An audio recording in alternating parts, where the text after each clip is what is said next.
台湾老板你真的不能再只守台湾了哦。台湾零售业的中小企业老板现在的想法就是觉得这样，就是觉得自己只要撑到自己的行业景气变好就好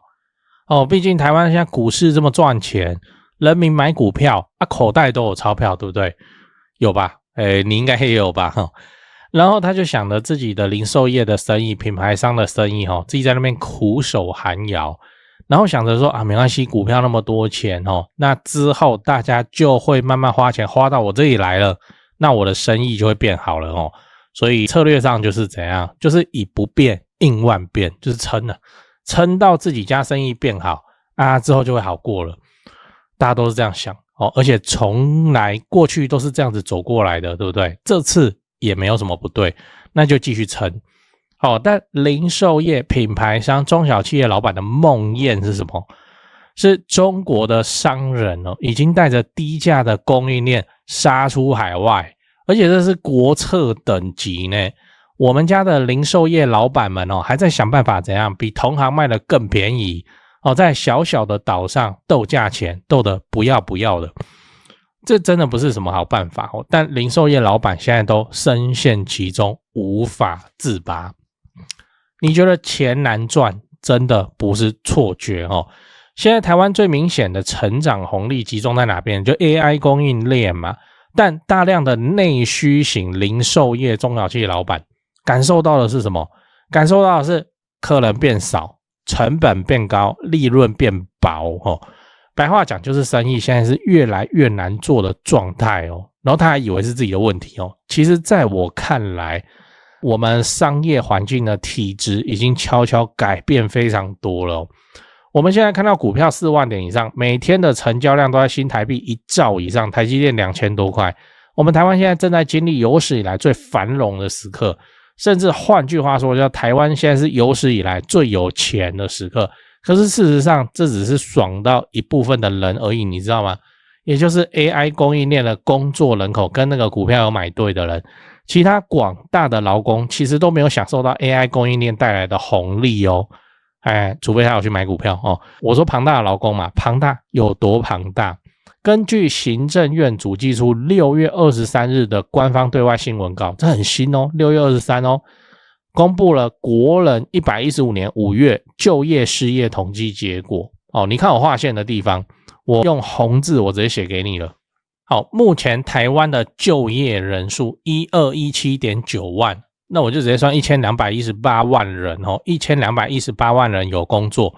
这个包罗万象啦，什么农夫渔夫都是。好，那在这1200多万人中，有多少是在 AI 相关的供应链里面拿着比较好的薪水，然后他公司的股价也节节攀升的呢？那这比例就不高啊。台湾就业人口超过1200万没错，可是根据经济部统计处真正被官方明确点名受到 AI 受到高效能运算云端基础设施带动的核心制造业，就是你认为的台积电那经济部统计处在6月5号公布的我国资讯电子产业营运及群聚分布概况，你看我划线的地方就资讯电子产业之电子零组件业与电脑电子产品及光学制品业合并观察，从业人数达85万人这看起来是超级多的85万，但是就直接站在硬体供应链核心的人占全体多少？占全台就业人口大概只有7%多7%多。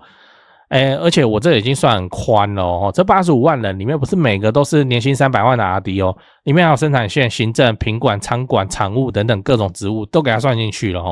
真正能拿高薪、分红、股票红利的人比例还会再缩小很多。所以台湾的 AI 供应链确实很强GDP 出口、股市都被带动，但真的不等于全体上班族一起赚大钱那多数的服务业、传产、内需产业感受到的 AI 红利会稀薄很多，甚至几乎感觉不到，就是这样。为什么？因为超过 80% 的民众嘛，都不是直接在赚大钱的 AI 供应链公司里面上班，然后拿着年薪300万这也说明了台湾超过80%绝大部分的劳工朋友没有大家从股市表现感受到那么平均，好像人人都钱很多其实80%的劳工朋友身上的钱并没有变多，然后又怎样？又受到通膨挤压可以用来消费的钱真的并不多。那台湾零售业啊，台湾品牌商老板赚的钱就是消费者花的钱嘛。那你看现在有钱的消费者跟7%那薪资没啥改变的消费者还是占了绝大部分。所以你认为钱变难赚，这就不是错觉啊，是变有钱的族群有没有？有但没想象中的多甚至可以说是非常少的这个程度。那你都在做品牌商了，你就零售业嘛，你就不是受惠于 AI 供应链的人嘛，你只能寄托于海量民众，他买股票有赚钱之后可能花钱会大方一点花到你身上来这样。那事实上是成本越来越高消费者越来越挑，而且我们的市场还受到来自中国的庞大竞争中国已经出海，低价供应链大杀四方我先打个预防针我等一下的段落一定会惹到某些族群甚至引来不理性的言论跟攻击，因为我看每个提到中国的影片都会变成这样那就这样吧因为时候到了甚至时候已经晚了，不能再不提了。不要每次提到中国就在那边叫你跟我都是务实的台湾商人，本来就应该睁开双眼，理性的看待世界市场的变化。这个世界并不会因为某些族群自己蒙着眼睛当作没事发生，然后就真的没事发生。都做生意了我们直面残酷的生意才是商人该有的觉悟。那以下你会看到非常多我在讲中国的消息那数据我就用讲的不然我贴截图又出现简体字，我又被出征我先说结论台湾商人过太爽，都不知道海外已是修罗场，真的好，来开始中国目前在世界范围目前的外销成绩只能说好到爆好到炸裂，没有对手的那种。为什么？我查到说中国的海关总署公布，直接有统计跨境电商这个项目它的跨境电商直接特别列出来这样。2025年中国跨境电商出口总额已经超过2兆人民币了，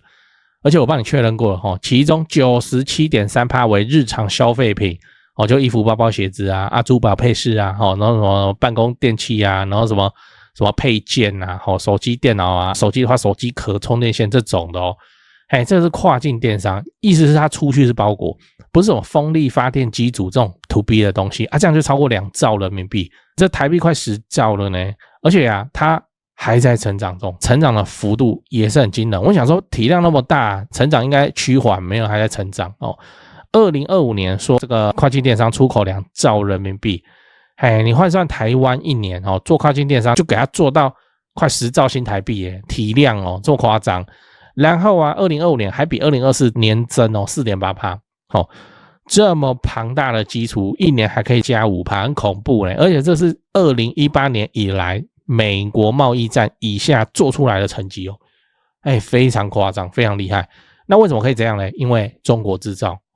中国制造对欧洲、对美国、对非洲都一样就是怎样物美价廉到爆物美价廉，对台湾也是大家淘宝买成这样。而且中国目前是全球最强的工业大国嘛，然后他们现在是货比人多的状态所以他在国内怎样卖不掉，那国内卖不掉怎么办？卖到海外去所以是国策等级，国家尽力出台很多政策在扶植跨境电商，真的很夸张根据2026年国务院的政府工作报告在推动外贸稳规模优结构的段落中，他直接写到说培育壮大贸易发展新动能要推动跨境电商加海外仓模式的扩容升级，规范有序发展，加强国际寄递物流体系建设这国务院这工作报告我们听起来很白话，什么政府工作报告，这是指导期最高指导期，没有人可以含扣。所以这个已经不是什么单纯的跨境电商就是几个公司自己玩现在是中国政府直接把跨境电商加海外仓直接给它写到政府的工作报告里面去这个工作报告是接下来要做的，不是说那个大家都做完我们来开会不是是接下来的方针。那跨境电商怎样直接变成外贸的新动能，这种东西这种等级来看待来推动。那这个工作报告什么意思？就是全国上下怎样从上到下你只能照办，你就要做还有十四五规划哦，十四五规划已经过去了哦，现在2026有15-5了。那十四五规划哦，上一个5年计划里头，它就有写到14-5电子商务发展规划，你看里面就有跨境电商创新发展行动哦。那内容包含说推进跨境电商重市区建设，完善政策体系，优化发展环境，建立境内境外联动的跨境电商行销体系，支持新型外贸基础建设，建设跨境电商产业园区，壮大具有国际竞争力的跨境电商龙头企业跟产业集群。这个你要说是官方文件其实这个细细分下来，这个就是以后政府在分配资源的时候会直接分到的地方。14-5、15-5你在台湾比较不熟，这个很正常大概只有像我这种心理变态才会非常关注因为那等于是国家接下来施政说明书，你知道我先额外讲一下14-5规划就是中共政府每5年一次的国家发展总计划，国家说明书啦直接点名跟决定接下来5年中国要优先发展哪些产业，哪些基础建设，哪些政策方向好，结果跨境电商以前这叫小家子气，你知道吗因为以前更重视的一律都是什么外贸贸易这东西，对外贸易就是那个一船几千几万个货柜这样子在卖的跨境电商真的在14-5前都被认为是你就卖散单包裹，你知道，然后小家子气你就是卖美国人玩具而已成不了气候这样。结果14-5被写进去，政府高度重视，意思是说中国政府把跨境电商就把它当成外贸转型、商品出海、平台出海的长期重要方向14-5已经做完了，你知道恐怖在这里他写支持跨境电商高水平发展一堆。然后我看里面的重点他有写到反正鼓励电商平台全球化经营完善仓储物流支付支付他们超厉害的嘛然后数据等等全球电商的基础设施支持跨境电子商务等新型贸易使用人民币结算，并带动4个字品牌出海。你看品牌出海，这代表中国推跨境电商已经不是叫中国商人你自己去 Amazon 上卖东西就好你记得缴税已经不是这样，而是有更大的目标它去实现，就是中国商品要直接卖到海外的消费者，中国平台要走全球，然后物流海外仓通通都有对，所以我说这个是国策等级，中国政府在扶持这个跨境电商国策等级，我绝对没有夸张这是放在5年规划里的就业方向，长远发展就是要做然后第一个5年已经给它做完了就14-5跨境电商里面，你国家就是支持各路企业，你就给我去什么 Temu TikTok 小黄车、SHEIN、全球速卖通、中国平台都拿到中国政府的资源，在干嘛？在尽全力开疆辟土而且是主打美国那获取这个政府支持是到什么程度？是到说在国外直接盖一个货运机场，你知道，然后银行贷款便宜贷款给你，让你去买货机这种程度我不知道你看的是什么感觉但像我这种电商从业人员我仿佛看到晋级的巨人中那个艾伦已经发动地名要踏平世界，那滚滚浓烟那样那同时间我们来看一下台湾在干嘛我带你看一下我们可爱的台湾台湾现在正在过的是什么神仙日子？根据未来流通研究所这个是专门做研究的单位就是做电商做零售的都会知道，很具行业公信力。那在2026年3月24号发表的商业数据图解台湾跨境电商进出口关键数据解析你看我划线的地方你看我划线我这里帮你挑出几个重点来。第一个2025年台湾跨境电商进口包裹总量年增 11.4%， 突破6500万件进口进口的金额年增 14.7%， 达到752亿所以进口的包裹总量跟金额居然都双位数成长然后你看台湾的小型快递包裹主要来源国依序为中国大陆、香港、南韩、日本跟美国，其中中国大陆与香港合计进口占比率 90%， 就从中国进口来的小额包裹 90% 以上刚刚说包裹有几个6500万件90% 以上都是中国来的你也是不是很明白我讲的很简化来说不就大部分买淘宝这样买出来的占比 90%， 然后可能里面还有拼多多啦还有那个什么京东之类的，这样占 90% 呢所以啊，我帮你算完哦，一年我们台湾哦，大概要花650亿台币去干嘛？去买淘宝。我靠！同时恐怖的来台湾的出口包裹，出口小包裹刚刚是讲进口，那现在是台湾自己的出口啊，不就直接就等于台湾跨境电商的实力吗？来，你看我划线的地方出口包裹总量年减 5.3%， 连续5年衰退。出口金额年减 4.3% 至新台币170亿，未见有效成长契机，以及出口快递小型包裹数量于2020年疫情期间达到756万件，历史高峰随后即持续回落，2025年出口总量年减 5.3%， 为连续第5年陷入衰退。我靠！你看出口金额2021年的时候达到198亿，这叫高峰了之后就下滑了2025年还出现年减 4.3%， 连续5年在衰退，这三小。所以台湾现在就是一边毛起来买中国商品一年要给他买超过600亿台币，然后台湾自己出口的那个跨境电商包裹一年170亿这个已经连续5年衰退，连续5年这有点扯吧，可是这是事实而且巅峰时期疫情后也没有超过200亿对方是中国，这个差距本来就有差距我知道，但我们连续5年衰退，这个就说不过去了吧。难听的白话就是台湾人一直在买中国商品但台湾自己做的商品自己的品牌做的商品在海外都卖得不好，证据就是连续5年越卖越少。你看所以台湾品牌商会认为钱越来越难赚。当然呢，如果不开放淘宝那台湾商人每年不要说原封不动有600多亿可以赚，不是，但其中一定有好几百是本来就要花到台湾商家上的钱嘛现在就流失掉了台湾消费者爱买中国商品，你也不能骂人家不支持国货，因为中国商品的那个性价比 CP 值实在是太夸张了这样你有看懂吗为什么台湾品牌商没有办法像我最刚开始讲的一样，我就继续撑撑到我自己行业景气变好就好中国跨境电商已经全面发动全球等级的地名5年了现在2026推出了1055计划，1055计划还有没有写到跨境电商有，工作报告里面也直接写了推动跨境电商加海外仓模式扩容升级规范有序发展，要继续弄那怎么办我们台湾该怎么办？欧美市场才是台湾品牌该去战斗的地方中国卖欧美尤其是美国我们不行吗？困境与机会一体两面，要知道美国对中国贸易战没有落幕呢，比方说服饰产品但是甚至到什么程度，到直接公布禁令呢，禁止进口跟销售新疆棉制品。那你看这不是台湾的机会吗？而且我这样看看我真的认为是国运等级的机会窗口呢，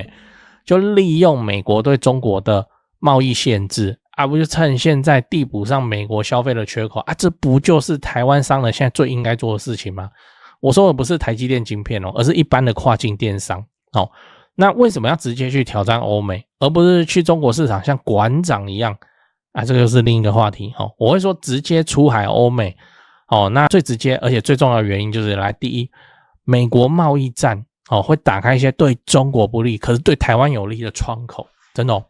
虽然美国现在已经把$800以下的小额包裹以前免税扩大到全球取消，台湾也是一起遭殃啦，但细数美国现在很多执法的环节还是能找出相当多商品跟机会因为美国对中国商品有很多那个 Section 301关税尤其是跟电有关的跟国防安全有关，什么电动车、电池、太阳能然后半导体稀土什么有没的那国防的话什么监视器什么伺服器等等，那这边有点高大上，就是你一边小公司没办法做嘛顶多做贸易而已那美国主要是明确提高很多像那个中国的商品关税我随便举几个，中国电动车 100% 关税因为美国自己有特斯拉嘛太阳能电池 50% 半导体 50% 部分电池要 25% 那我们做跨境电商，我们出小包裹的我们就不是要做这种大企业才能做的事根据美国国土安全部 DHC 这篇文章对世界公布来几个重点。第一，美国海关已经审查上万批货物，而且扣留就拒绝入境超过16000批中国的进口商品。这说明中国出口了很多东西服装、汽车零件、化学，然后电子产品啊、地板啊、太阳能板啊，通通都反正就中国来就是要多看2眼，然后一个不高兴也没有什么明确的规范啊，就说不行而且中国的产品现在在美国盛嚣尘上就是涉嫌强迫劳动逼人家工作的危机嘛。然后服装跟纺织品这个涉嫌强迫劳动就新疆棉事件你看我们台湾不就可以去递补就这样来第二文章中2次强调美国政府正在将供应链向外移转，寻找干净合规的替代来源。目的是将市场空间让给美国的本土企业以及可信任的外国供应商这不就是台湾作为美国信任贸易伙伴的大好机会吗？可以这样说，就是这个是在美中贸易战的大背景之下还这样子发展就想象是一场演唱会有5万个座位现在美国开了然后美国硬是请其中最大一批人离开离歌手最近的摇滚区，什么国防安全相关全部都有离开，中国的全部都有离开。那在跨境电商小商品包裹的范围之内，那有涉及到什么强迫劳动主办单位也是硬是空出非常多位置我们台湾这群歌迷这不就是我们的机会之窗现在就是成为美国供应商的一个很好的机会可是我没有看到，除了那个电子业以外，我没有看到一般买卖零售业品牌商在做这个布局。所以我说这个是国运等级的机会窗口真的没有夸张做生意要冷静不是关起门来蒙着眼睛自以为岁月静好就好。世界正在巨变政治是一回事，这我知道这几个留言区可能会有非常的难看我可以想见，但现在真的不是炒政治的时候。跨境电商连5年衰退，而且这个是在美国有开机会之窗的情况之下，台湾商人真的要加油第二个美国看起来正在衰弱，但还是相当有钱根据美国人口普查局在2026年5月18号公布的线上电商零售数字，2026年第一季电商就高达多少钱？3023亿美元那后续它要更新成3200亿美元3200亿美元呢。第一季呢，1季而已呢，折合台币多少？我们9兆6，快10兆呢，这非常夸张不愧是太阳系内第一消费大国那你看看这里藏了多少的跨境电商的机会，尤其现在又在美中贸易战的大背景之下，台湾商人不给他行动起来，真的是很奇怪的事情来第三个 AI 我不是要讲台积电什么，我是说 AI 目前在我们就能协助我们做的事情AI 目前的 AI 已经能够直接辅导你去做跨境电商业务了包含做商品图，包含回客服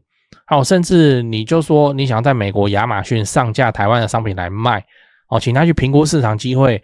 要开个店要准备多少钱，要准备多少文件，哪些要送检验然后要怎么使用美国的亚马逊 FBA， 这个都会直接告诉你这个在 AI 时代以前你知道是有多难多花钱吗？这是你要约跨境电商专业咨询公司你要花钱咨询像律师那样或是请跨境电商代操公司这样结果现在几乎都可以一人作业，就像我这样，所以再不去做真的是哪里怪怪的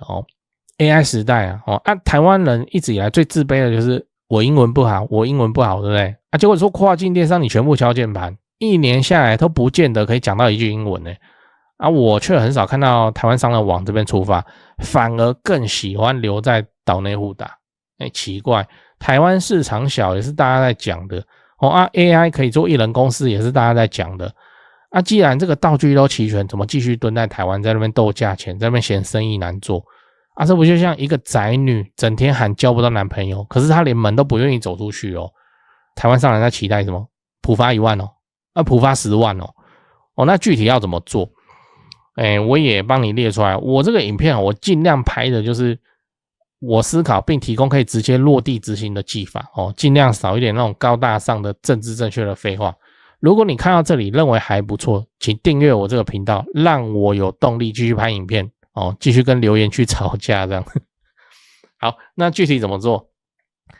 接下来我说明一个方法论给你，这个方法论是我认为中小企业品牌出海最值得优先测试的方法之一。不要一开始你就去创造全新的品类，你知道吗？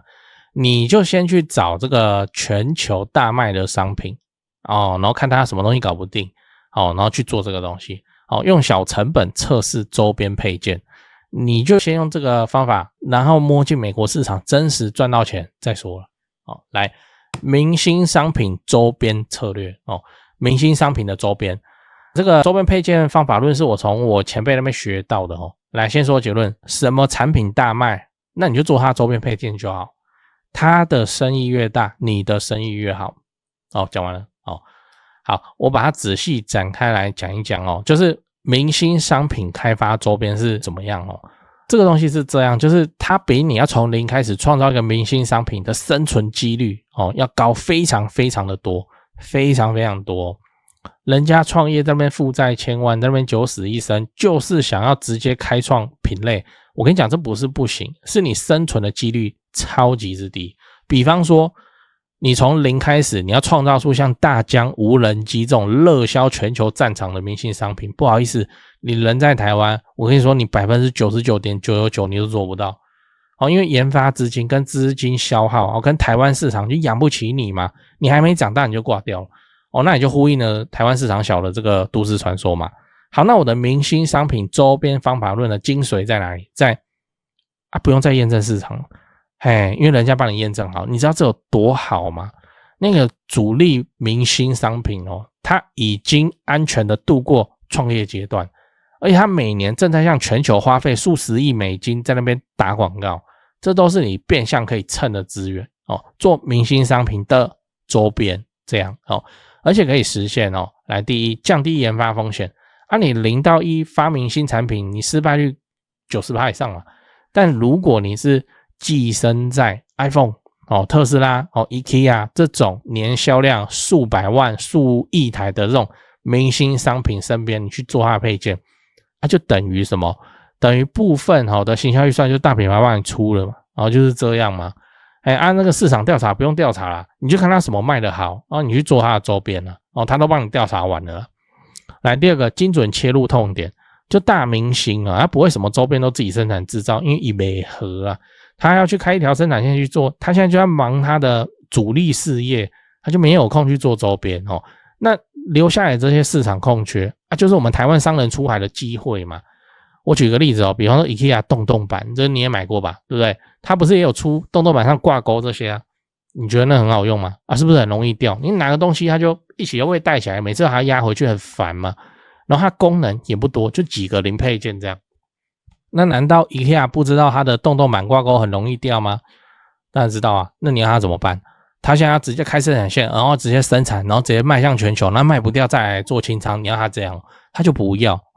他就是继续给大家难用。那这个就是小公司可以去填补的地方嘛。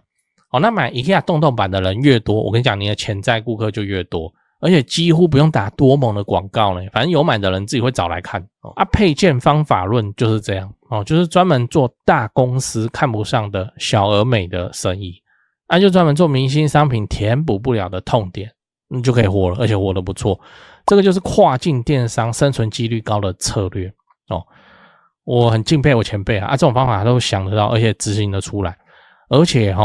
美中贸易战，我们讲美中这对岸的话他们讲中美贸易战好，美中贸易战直接明示美国对中国供应链的防堵方向这个对一般跨境电商的小商品来说不就 OK 吗？不是都是机会我会说更直接的机会就是你合规嘛，你产地透明嘛，你材料来源清楚嘛，那你避开使用新疆棉嘛，你避开强迫劳动嘛，什么低价倾销的疑虑，我们台湾也低价倾销不起来，我们光成本就那样了那美国目前的态度就很欢迎这样的供应商伙伴OK， 那明星商品周边策略我也奉劝你一句，就是你不要去做太主流热门的周边那个竞争不是激烈，是惨烈了，而且那边是中国的天下，你就去看看没有那么明星的产品或是热门周边中不那么热门的周边这样讲可能不好理解。比方说像 iPhone 手机壳，你就不要再做手机壳你做手机壳，你就是要跟全中国最强的供应链正面对干，因为太困难哦。比方说，你可以做什么？你可以做 iPhone 手机壳上的变色贴纸啊，刺绣版的国旗贴纸啊，让消费者可以粘在自己手机壳上啊，彰显自己品味啦。我是这个意思哦。然后还有几个细节哦，包含就是最好不要用到电的哦，也最好不要是吃到肚子里去的。不然你的检验检核的难度跟费用会高非常非常的多。最好还是看看供应链能在台湾自己解决的，一边就支持我们在地自己的产业嘛。我后面还会举一些例子，那我一样都是尽量举那种不是要花大价钱去投资的，比方说我说跨境电商他们国防有问题，好，那你去开条生产线，你专门开发生产制造云端监视器，你们这谁做得来这里面有几千万几亿的台币你就做不起来的生意，我就不提了我尽量在帮你想这种低成本的办法了。你也不要说我这样一开口就是这种明星周边，你这个寄生的策略有没有超没志气？你要干就是干出自己的明星商品嘛，然后一开始就说要做寄生虫的，丢脸难看不是你第一天出社会出社会那么久了，还在讲商学院那一套热血创业童话故事台湾商人先想办法生存下来然后寄生成功，每年稳定的现金流以后，再投入研发预算去支持自己的梦想，这才叫务实啦，而不是你手中什么资源都没有，你那边大声嘶吼，你要单挑全世界，这才叫不负责任你员工呢？你另一半？你家人呢？你先用看起来没那么光彩的寄生虫明星周边方法论赚到钱赚到钱稳定的现金流你就赚到了，你生存下来你再投入研发嘛，对不对？把你生活过好把家人照顾好，把房子买好，那你剩下你再投入研发嘛，这才能确保说你日后研发的资金不会轻易中断，那你的研发才更稳固。我跟你说，这才是明星商品周边方法论那接下来讲案例啦我讲几个案例给你参考iPhone 卖的越多，那个保护壳、镜头贴、充电线、手机支架就越有机会嘛。你是不用重新发明 iPhone， 你只是站在大爆品旁边卖周边这个大家听到不要听了那 iPhone 的周边有超级多，主流周边清一色都是怪物级的对手，手机壳、充电线太难了，对手太强了，你就要去做那个没那么怪物的，比方说刺绣国旗贴纸嘛，或是星座贴纸，对不对？为什么？因为毛利很高，而且超好做像一个美国人，他手机上他直接贴上美国国旗这不就很 mega 就不是 made in China， 而是 made in Taiwan。那为什么是刺绣贴纸？因为我有，而且质感很漂亮，很真的我已经确定美国人会喜欢，因为好多美国人来要这个来，第二个特斯拉，来你看这张图片它内饰空荡荡空成这样，这不就是要让你发挥的地方吗？车用周边比方说手机磁吸充电支架，对不对？那现在普遍问题是什么？走线不漂亮，你看看有没有那个走线比较漂亮的解决方案那中控萤幕那么大一块，萤幕后面可以粘那个置物架特斯拉也非常多可以开发的小周边，大周边也一样，全部都是中国最强的厂商你也不用问我还有什么周边可以开发你去问 AI， 你叫他列50个特斯拉的周边给你挑不满意就叫他重列一次，总能找到你拿手的产品来做，你知道。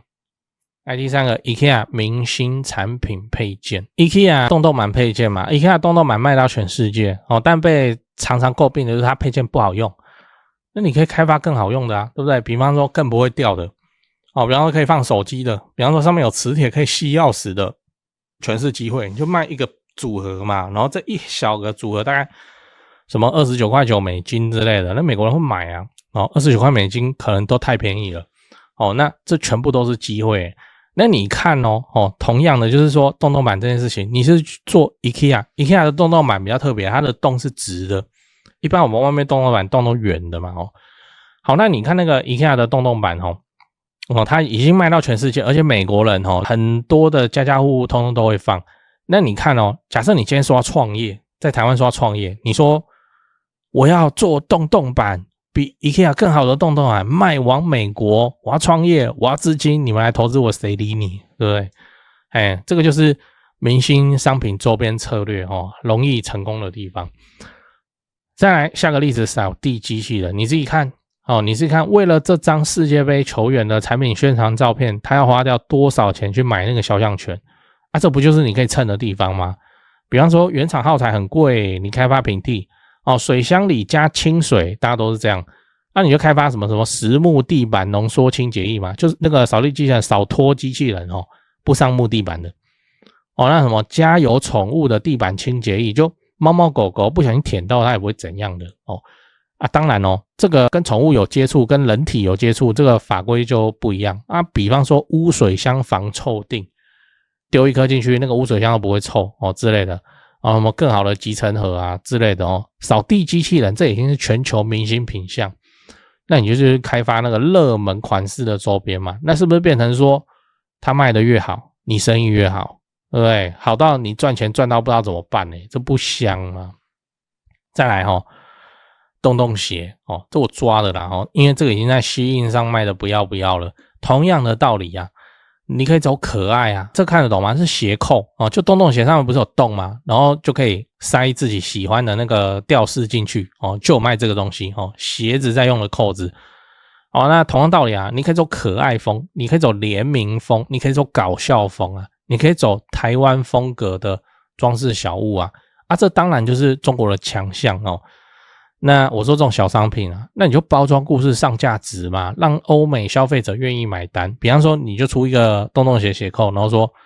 我这个是神秘的东方力量哦，保佑你出入平安的装饰，你装着那个会捡到钱哦，那会避开一些灾祸之类的，这就是上价值哦。那一整组我随便讲，你卖29块美金哦，那个鞋扣通常买不会买一个，他买一小袋哦，里面有你好几个洞都可以插。那一整组卖，对不对？你原本这个东西要跟人家斗价钱，你现在上东方神秘力量，是不是49块美金？说不定都有人要给你买。哦，然后你看这个叫狗狗穿搭，哦，我最喜欢这个题目，为什么？因为实在太帅了，而且它制作很简易，台湾都做得出来，你也不用开什么复杂生产线，你去请人家生产就好。那欧美是宠物大国，这个全世界都知道。那狗狗通常都全裸哦。全裸也没什么问题，他们好几万年都是全裸了，我全裸才有问题。只是说这种狗狗穿搭哦，猫猫穿搭让狗狗穿搭出来，这个太怎样？太吸引拍照了，真的。你看哦，你看看这个战术哦，这我帮你查过，他不是什么有名的人哦，他就是一直发他跟狗狗的日常而已。IG 的粉丝17000，而且我怎么觉得这17000是狗狗的粉丝，又不是他的粉丝哦。来，你看宠物服饰这个赛道，我不信有养宠物的家庭能够忍住不下单。有养宠物的欧美家庭看他不买，他晚上睡不着，你知道，他怕他朋友先买先拍照。因为买这种商品然后来让自己家狗狗穿，他就可以怎样？他就可以拍一大堆的完美照，那边发 IG。我要表达的是这个还是你要去做项圈，宠物项圈这种超级大品类。里面又是一堆国际公司，你要跟他们正面对干你才高兴，还是你要去做宠物饲料这种大品类？同样是服饰，狗狗的服饰也是服饰啊，还是你要去做成人的服饰？我跟你讲，刀山血海啊，竞争激烈到爆。你看我上面一次跟你举了5个例子来说明所谓的寄生明星商品开发周边，就是这么一回事。那你就是根据你手上的资源，你想想看你适合开发哪一个明星商品的周边嘛？说不定真被你开发出来了，你离跨境电商赚取美金只差一步，你自己都不知道。我真的说你不做真的很可惜，你知道？跨境包裹连续5年衰退，我们台湾哪有那么烂那最后我想跟你分享，你可以学到什么？这集讲的差不多了，那我就来跟你讨论说，看完这集可以带走什么东西。不要说你跟我讲那么久，最后什么都不记得。好，我要跟你分享的是出海吧，并且直接剑指美国，不用怕。你现在有 AI 台湾本身的供应链也不差，完全足够资格挑战国际，而不需要在台湾这边往内互打。你打到 local king 又怎样出海吧，现在是国运等级的窗口，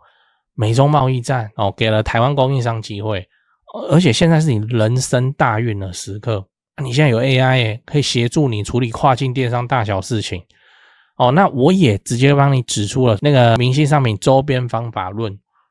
这你看我刚刚举的商品，哪一个需要压身加做都不用啊，所以怎样出海吧，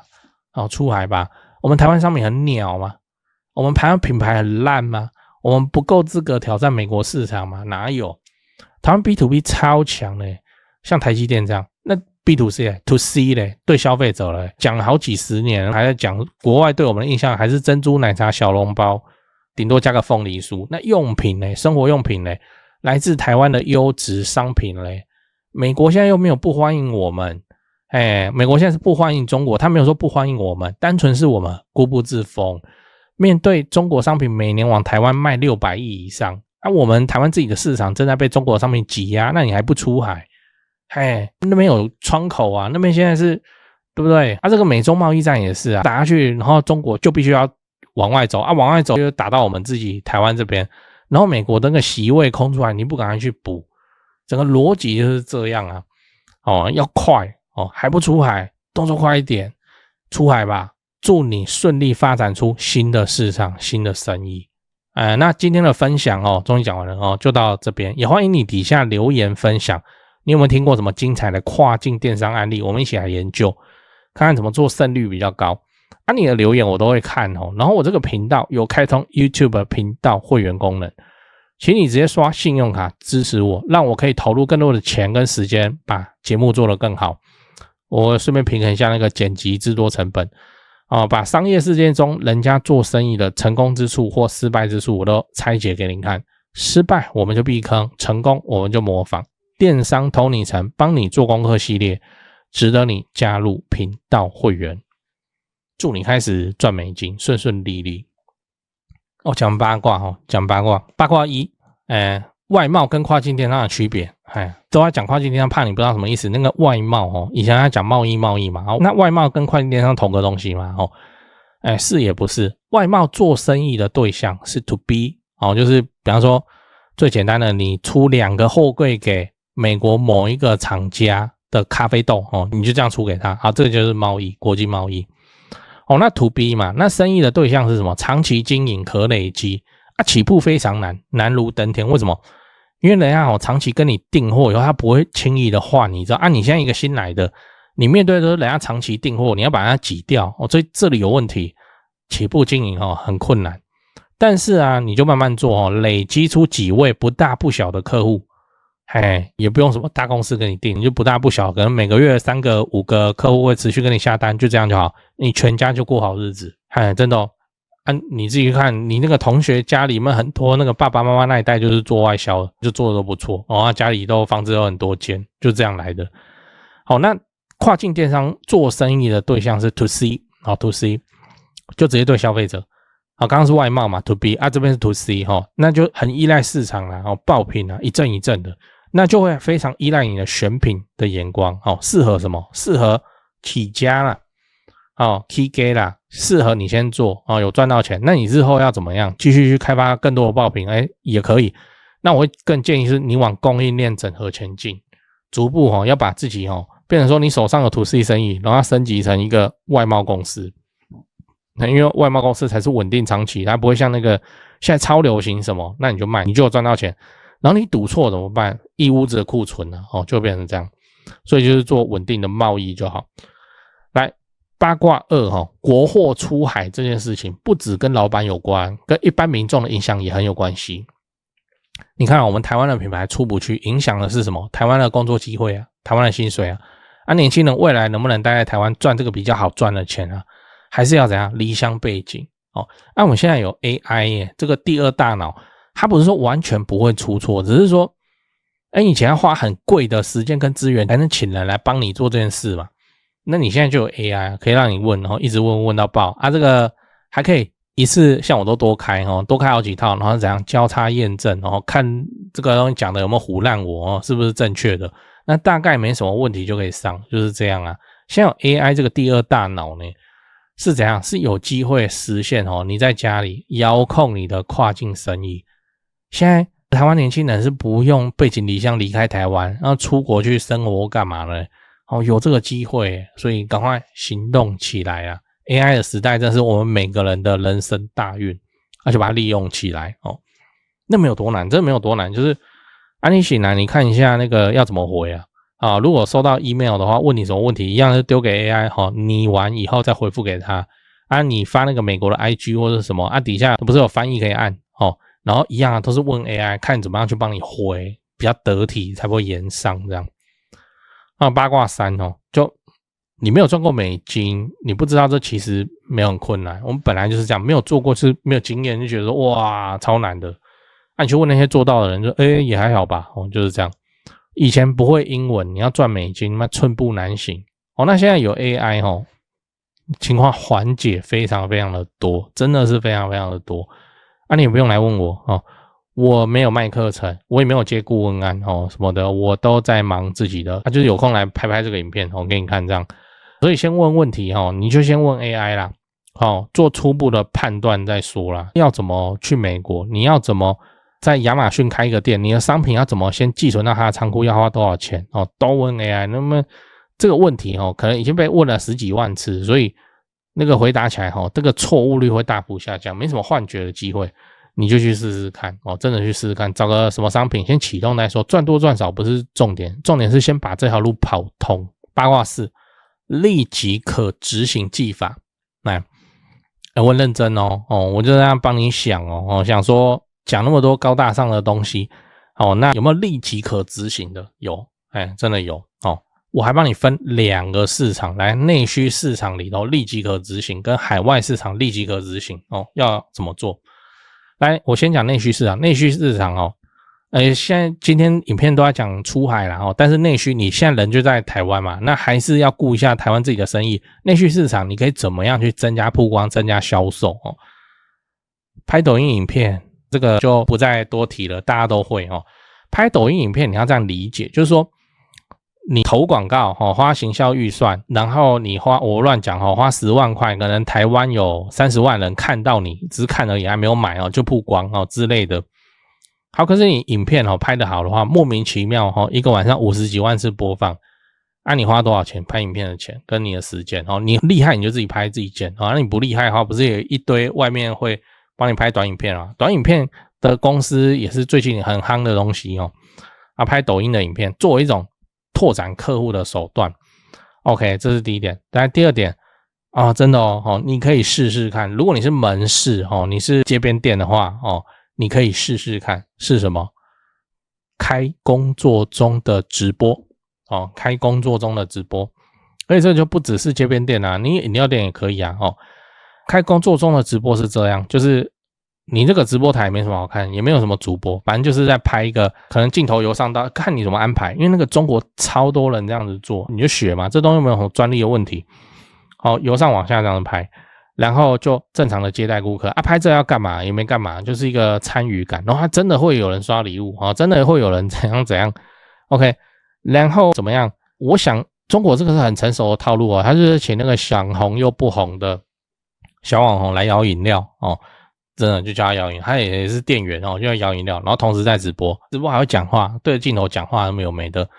就撩一下人家撩一下，然后他真的都在做饮料，他不是全职在直播，他只是说边直播这样。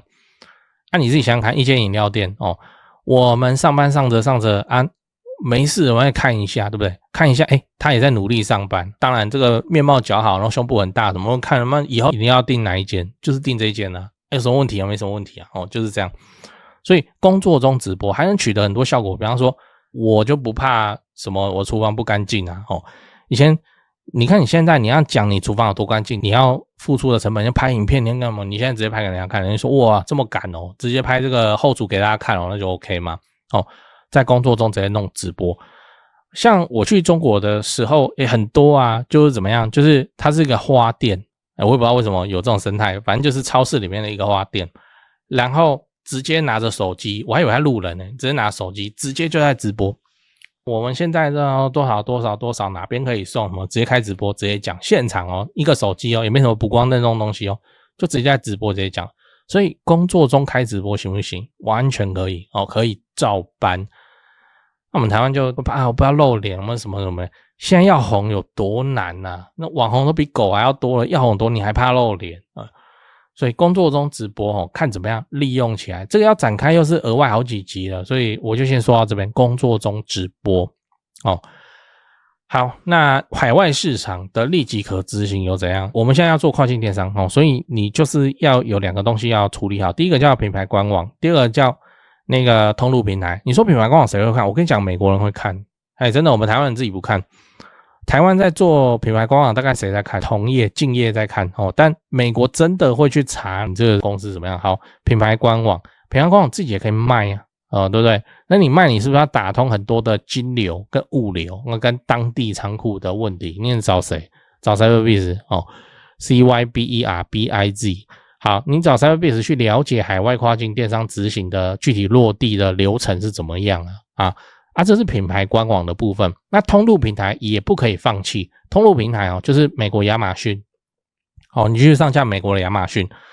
好，那你去上架美国亚马逊然后你就。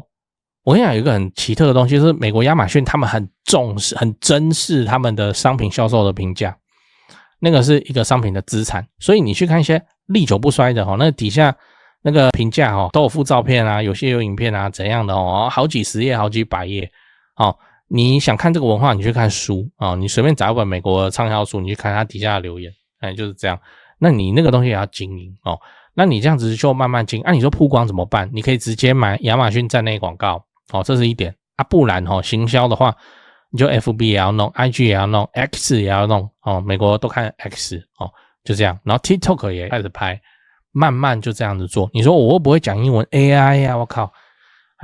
讲到现在还在问就是 AI 呀你看你怎么去规划出英文的内容，然后怎么样？我们不是要在美国这样子大风一吹，把美国的钱都赚，没这种事情。我们就是要试试看跑通跨境电商这条路，然后跑通了以后，代表你的体质金流物流税务大概都 OK 的情况之下怎么样？你就上其他商品来试试看，刺探看看，那样一路慢慢扩张。像我今天讲的狗狗衣服，对不对？做狗狗衣服服装城的一个小小的牌子，台湾人经营的，然后在 Amazon 上就买得到。对美国人来说，不就是个很棒的体验吗？然后对你来说，哇靠，你开始赚这个美国人美金 UCC 我跟你讲。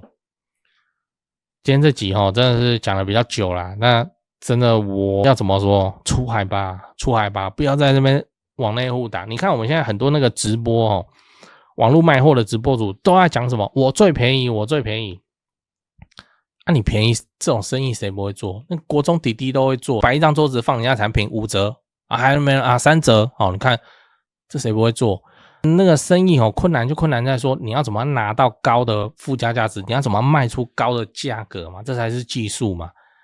现在很明显就是你只要打通这个链条，那美国直接可以拿到高的价格，对我们来说就已经很高的价格，那还不去？难道要都无可挽回的时候你才要去试？现在股票赚钱，你可能你是老板，你身上有点钱，开始要去做这边的投资，不然怎么办？你要等到什么美中握手言和开始放宽管制以后，我跟你讲，没有我们的位置。